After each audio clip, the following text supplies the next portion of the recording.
Hello tears! இன்னைக்கு பார்க்க போகிறது ப்ரான் தொக்கு எப்படி செய்கிறதுன்னு பார்க்க போகிறோம். அதுக்கு வந்து 1 கிலோ ப்ரானை வந்து நான் சுத்தம் பண்ணி வச்சுருக்கேன். மறக்காமல் வந்து அந்த மேலே இருக்க குடலை வந்து ரிமூவ் பண்ணிடுங்க. அடுத்து அரைக்க தேவையானதெல்லாம் சொல்லிடுறேன். 2 ஸ்பூன் சோம்பு, 1 ஸ்பூன் ஜீரகம், 1 ஸ்பூன் மிளகு, ஒரு பெரிய பல் பூண்டு, 1 1/2 ஸ்பூன் அளவு இஞ்சி பேஸ்ட் நான் வந்து எடுத்திருக்கேன்.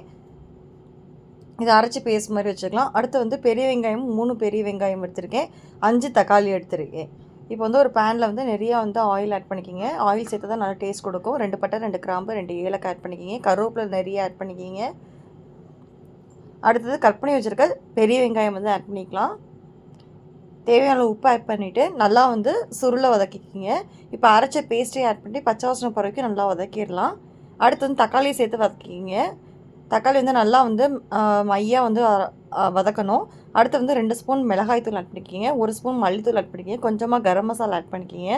மஞ்சத்தூள் வந்து ஒரு 1/4 ஸ்பூன் அளவு ஆட் பண்ணிக்கிங்க. இப்போ இதை சேர்த்து நல்லா வந்து மிக்ஸ் பண்ணி விட்டுக்கலாம்.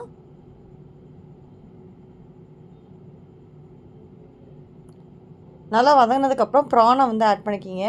ப்ரானில் வந்து ஆல்ரெடி தண்ணி விடும். ஸோ அதனால் அதே வந்து போதுமான தண்ணி. இப்போ வந்து மூடி போட்டு நல்லா வந்து குக் பண்ணிக்கலாம். இப்போ வந்து நல்லா சூப்பராக வெந்துருச்சு. நல்லா ஃபுல் கிரேவி ஆகிற வரைக்கும் நல்லா விட்டிங்கன்னா கொத்தமல்லி தூவி இறக்கிடலாம். இப்போ அவ்வளோ சூப்பரான ஒரு ப்ரான் தொக்கு ரெடி ஆயிடுச்சு. கண்டிப்பாக அதை ட்ரை பண்ணி பாருங்கள். ட்ரை பண்ணி எப்படி இருக்குன்னு சொல்லுங்கள். Thank you so much. பை.